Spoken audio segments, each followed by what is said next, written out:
Ooh, what's up, boys, girls, ladies and gentlemen? How we doing tonight? Welcome to Nitro Nation. A little bit under the weather the last couple of days. Been fighting flu-like symptoms. I'm on the backside of it though, feeling a little bit better, so that's good. But we had us a bit of a 4-wide in Charlotte. Wonder what's going on with the fan count. Why are we having such abysmal turnout in the grandstands, if you will? What's up with that? What's keeping people from coming to the track? And what do you think? What do you think the problem is? We need to talk about that next couple of weeks. Let's talk about attendance issues. But we had a 4-wide race. I want to start out with a little bit of drama. Now, to recap, a couple of weeks ago, to quote Drag Racing Mayhem on Twitch, on X. Let me look it up real quick so I can quote him exactly.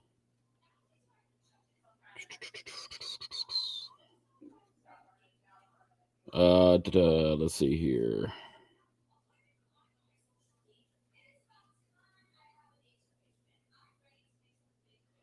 I can't remember when it was. It was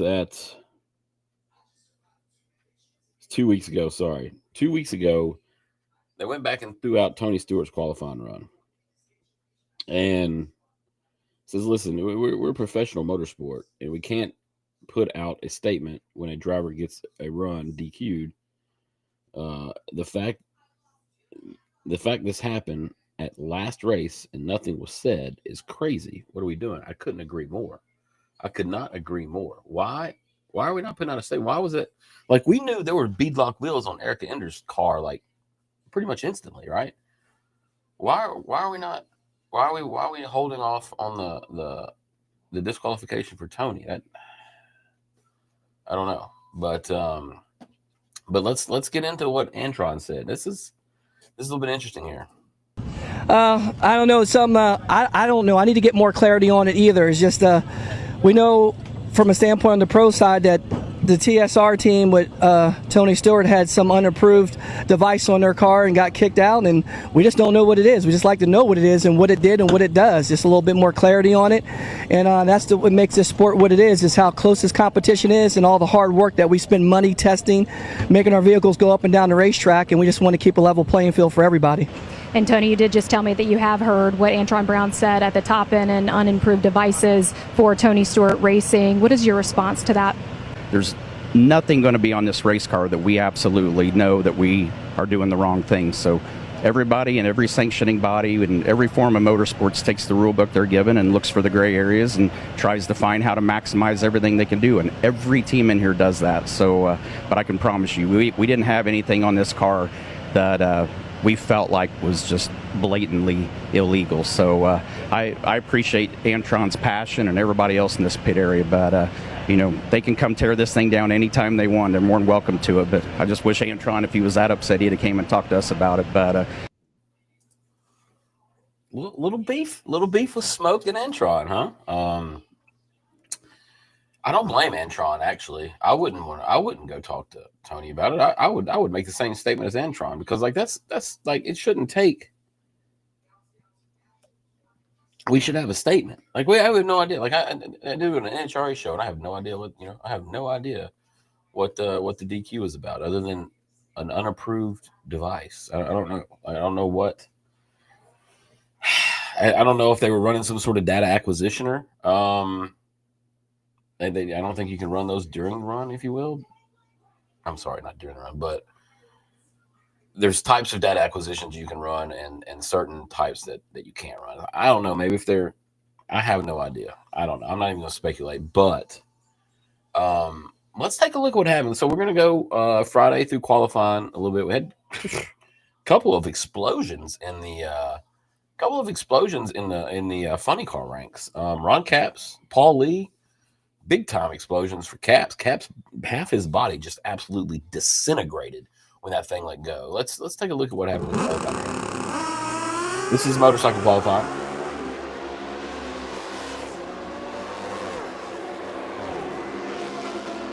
.676.8 Matt Smith, 675.7 Gage Herrera, 676.0 Richard Gadsden. What a run. Oh my goodness. Chase Van Zandt, 685.3, 198.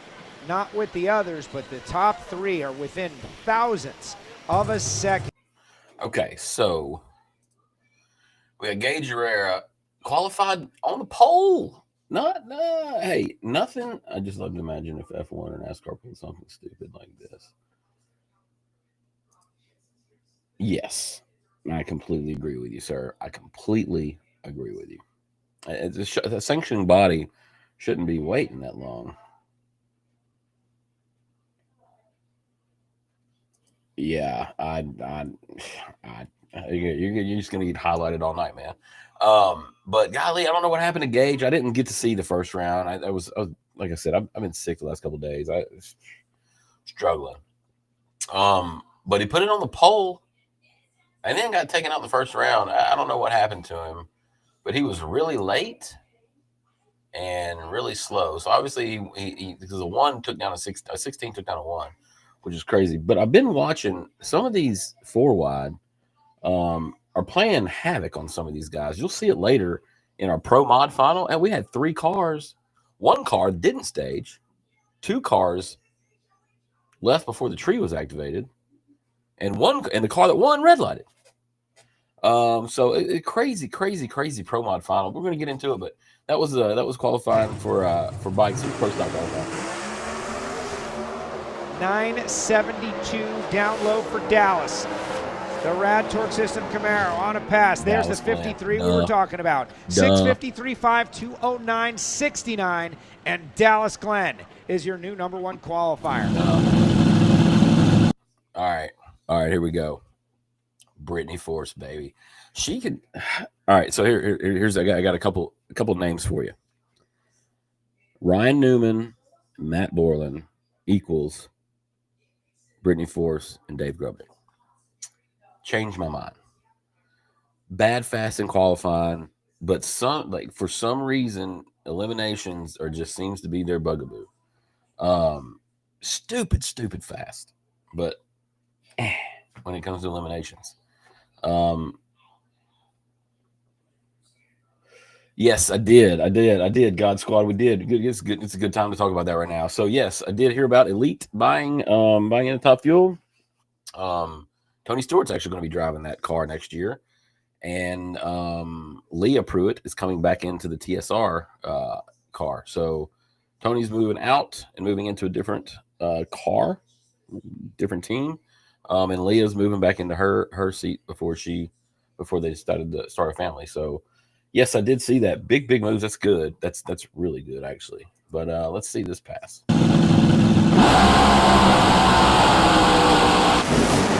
A roaring run. It is a speed of 338.85 for Brittany Force and an elapsed time of 3. And Dallas Glenn is your new #1 qualifier. Sorry, I had to rewind that. Listen to it.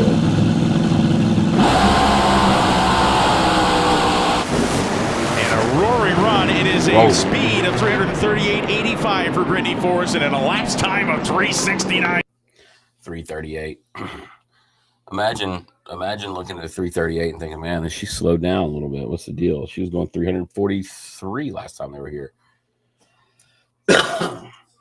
Granted, I think the weather was a little bit better last time, but did NHRA come to Australia?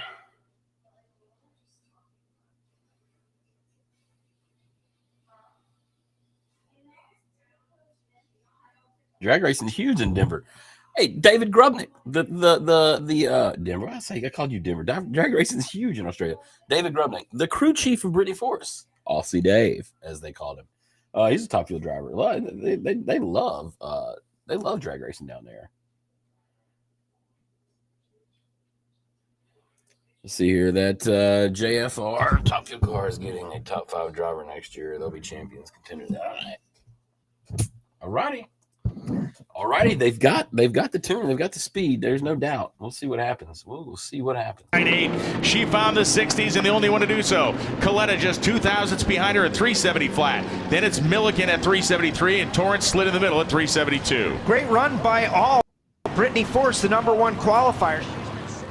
Okay, so I changed it up a little bit. Normally I do funny car first, but this is the clip that I posted the other day. This is Paul Lee.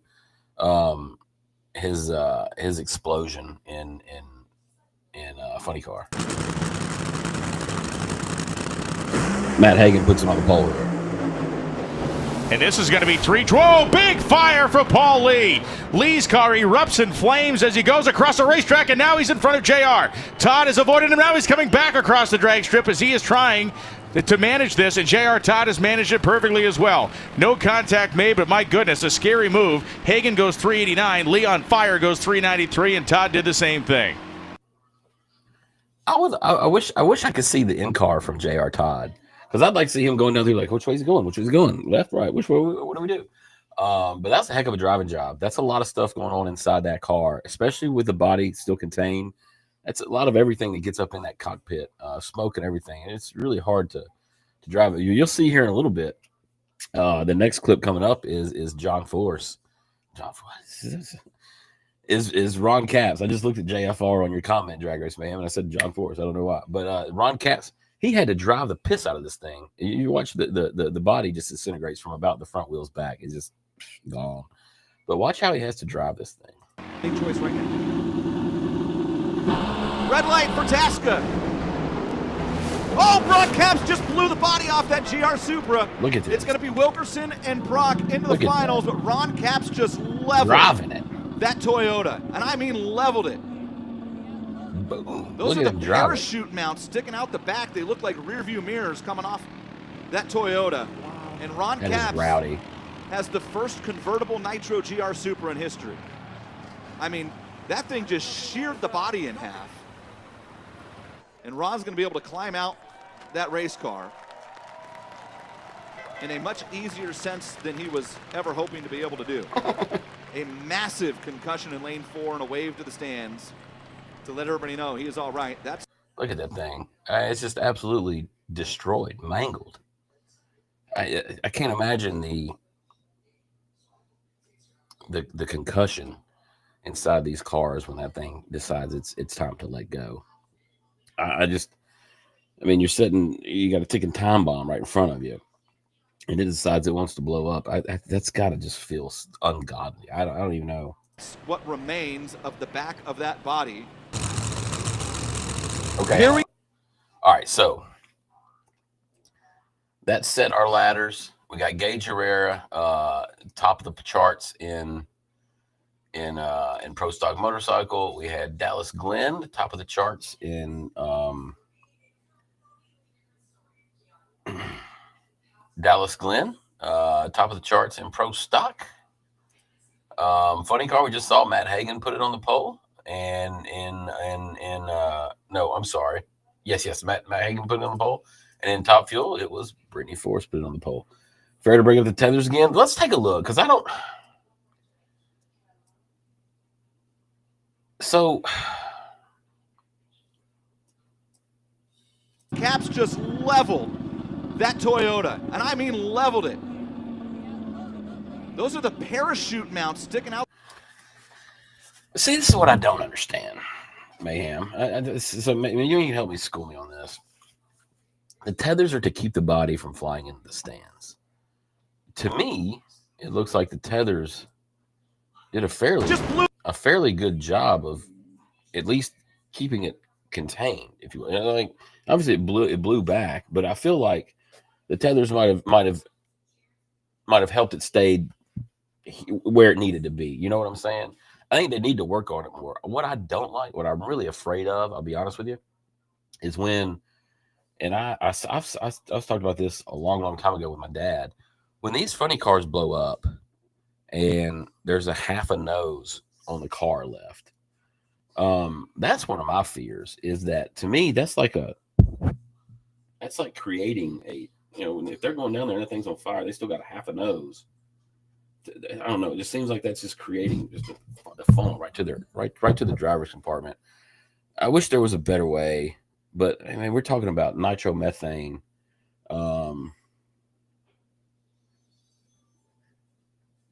Yes, that's what I'm saying, is the concussion of the driver. But in this instance, I feel like the tethers did exactly what they were designed to do. Let part of the body come off, but keep it contained within, try to contain within the track. They're going to have to, I don't know, they're going to have to exhaust the body. Like if it explodes, they're going to have to get rid of that thing. Or if it decides it wants to get rid of it. But I think the tethers keep it, to help try to keep, I don't know.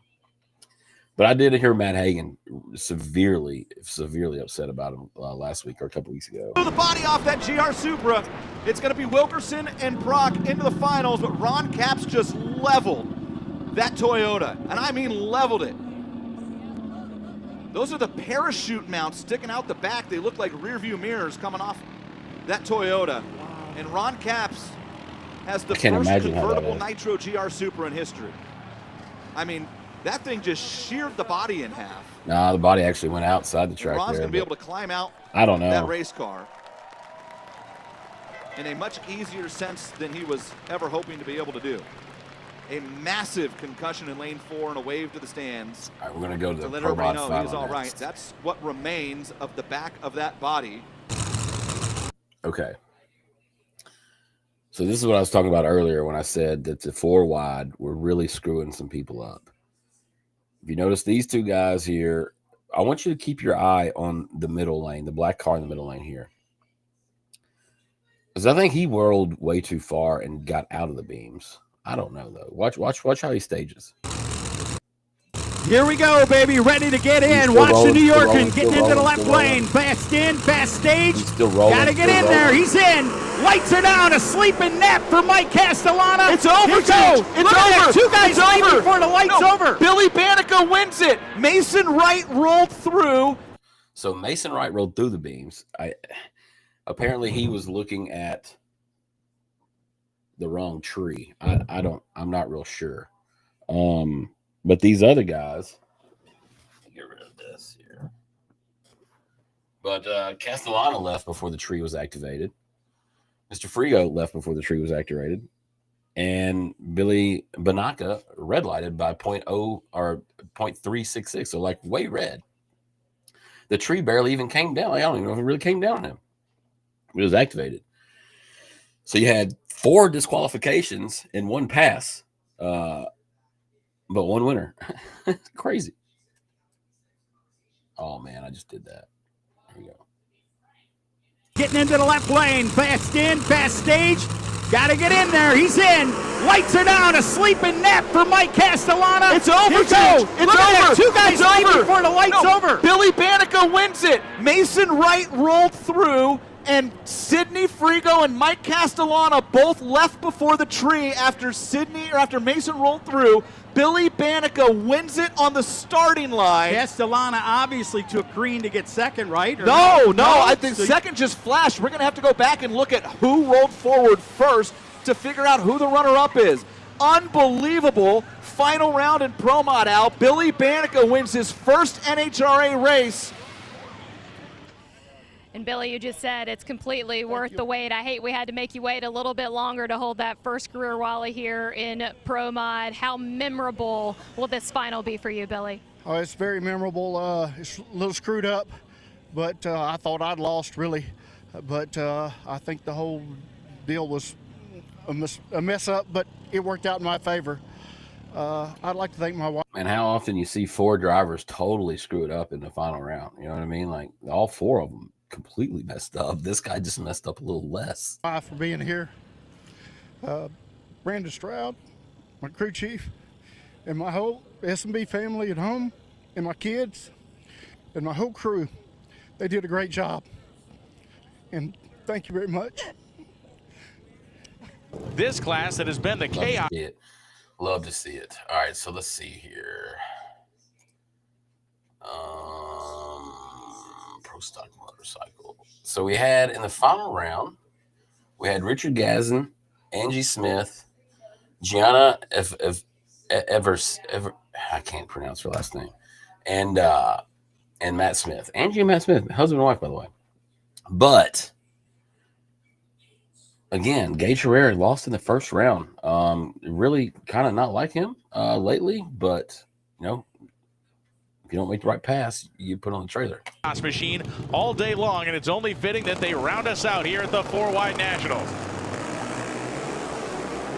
Zipping off the starting line, a 15 line for Richard Gadsden. Matt Smith trying to catch him at the finish line stripe. Wind light on for Gadsden, 680 at 199. Third career win, and the Empire is struck back. 682 at 199 for Smith.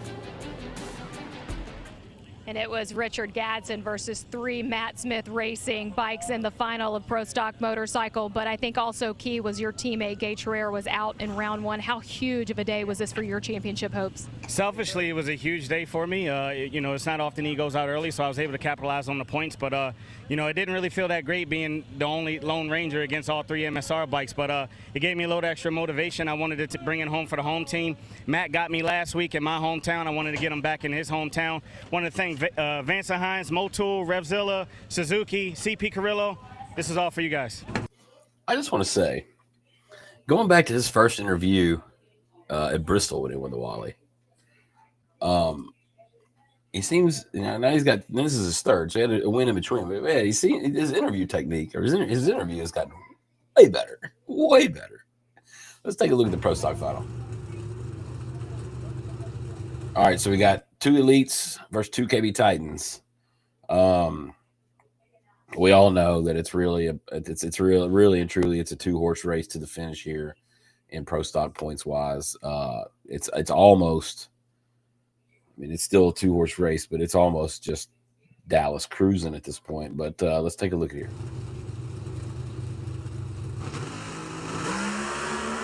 Off they go. Anderson's 31. 16 for Glenn. It's a 3-horse charge to the stripe. And out of that finish line stripe, the wind light will come on for Dallas Glenn. 6:55.4, 209 miles an hour, 0:16 reaction time. Signed, sealed, cash on delivery for this guy.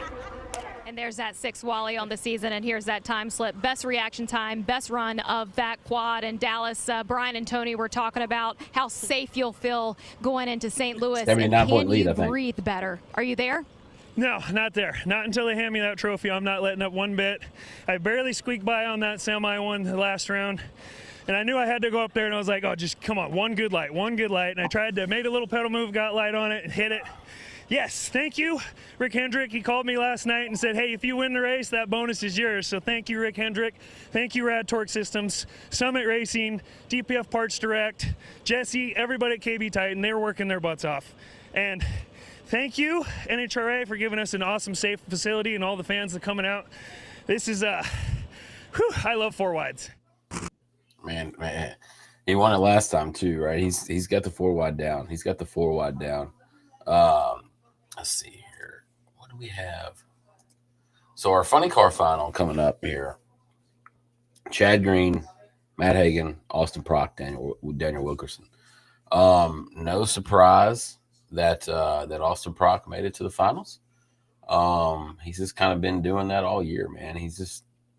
They've got it dialed in so good. Let's take a look at the final. The final round of Nitro Funny Car.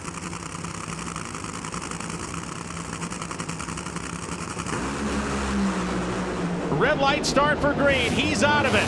Smoke on the tires for Wilkerson, and it's once again Austin Prock. 391.2, 332 miles an hour. A 400s advantage at the finish line, aided by a 6. So if, let's see here, Chad Green. So Austin Prock was 061 on the tree. Chad Green was 030. So even if Chad would have been 000 on the tree,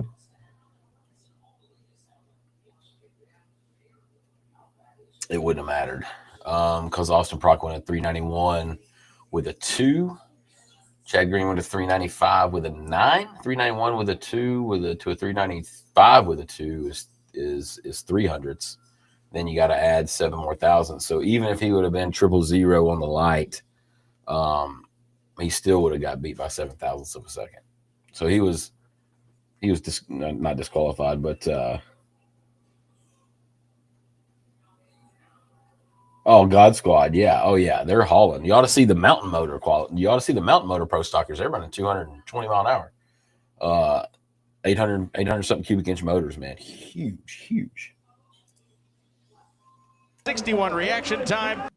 So anyway, back to what I said. Chad Green was out of it from the start, obviously because he red lighted. But even if he had guessed right, he still would have had 6,000. Sorry, I was 6 thousandths to make up because Proc was 61, not a 60.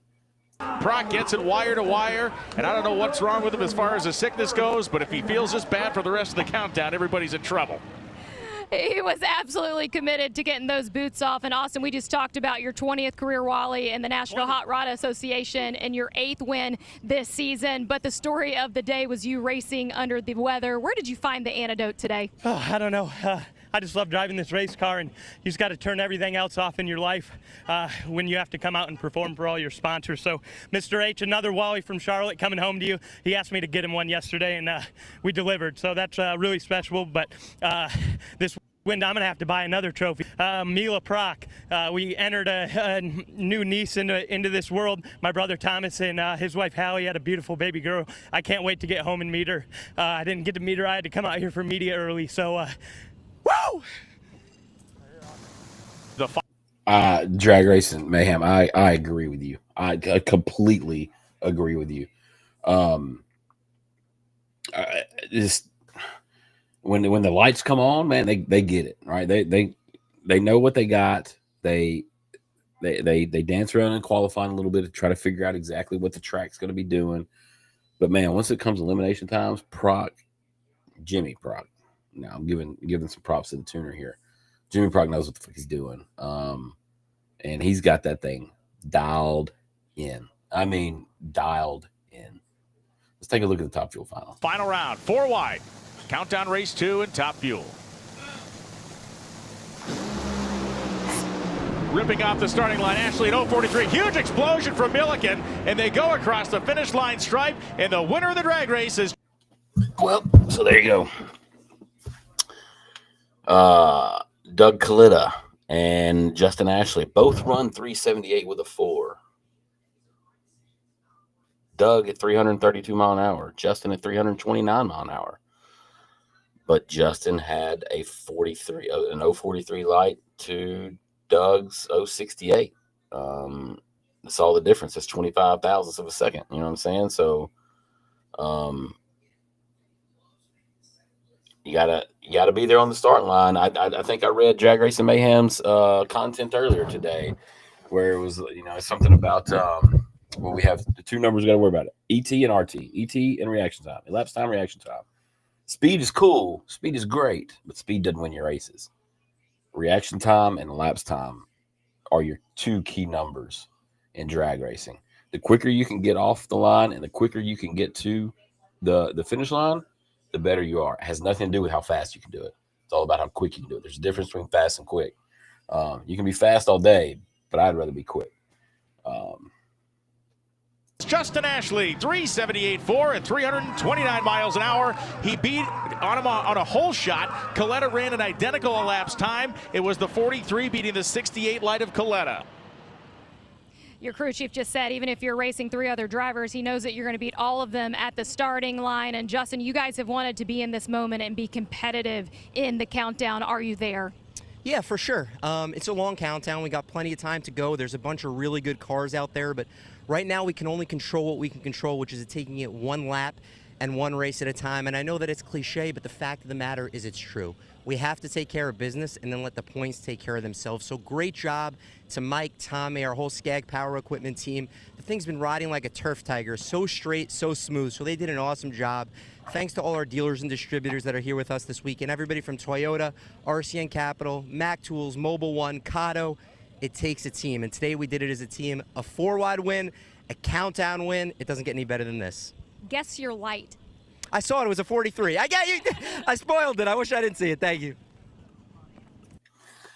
All right, so, what was I going to say? I just lost my train of thought there. What was I going to say? Mac Tools, Mobile One, Oh Kato. Yeah. What a sponsor's dream. It was riding just like a turf tiger, like a Skag turf tiger. But man, dude, you can't mess with Justin Ashley on the starting line. You cannot mess with him on the starting line. He is. I mean, he would put some of the pro stock drivers to shame. Quite honestly, which is crazy to think a top fuel driver can out reaction time with a pro stocker, but yeah, pretty consistently actually. It's quite shocking how quick that guy is. But hoping to get to talk to him on. Oh wow, what was that? Sorry about that. Hoping to get to talk to him when I get down to Pomona, which by the way, I am going to Pomona. I'm asking if anybody could help me get there. I'd appreciate it. What I'm going to do is I've got if you go to my social media, check out the link in my bio. There's the first links there. Help me get to Pomona, NHRA Finals, Cash App, Venmo, PayPal. Every $5 that somebody donates to the trip, I got 5 of these patches. I got 5 of the ATYL patches. This one's going to be backwards because the one on my hat is actually backwards in real life. I got my cameras reversed. But anyway, I'm going to get 5 of these hats from Halloween Spirit Store. They're like $18 a piece. I'm going to put a patch on each one, and I'm going to get the Top Fuel, Funny Car, Pro Stock, and Pro Stock Motorcycle Champion to sign it, and I'm going to raffle those off. So every $5 that somebody can donate to help me get there, help me get out to Pomona, you're going to end up being a raffle to win an ATYL Media hat signed by all the NHRA champions this year. So it's the best I can do to try to come up with a little bit of fundraiser. So I hope you guys can help me participate and get there. Once we get there, we're going to have a full schedule with ATYL and NHRA stuff. So hope you guys can help me get there. But we're going to, what we got? Hang on just a second. Let's go look at coming up in St. Louis. This coming weekend, St. Louis, the Napa Auto Parts NHRA Midwest Nationals. Top Fuel, Funny Car, Pro Stock Motorcycle, Pro Mod. Should be another great show. Another great show. So you guys will be on next week covering the St. Louis Nationals, the Midwest Nationals from St. Louis next Monday, 8:30. Until then, we'll see you later. Hopefully I'll get to feeling better. But keep digging, boys. Y'all be good.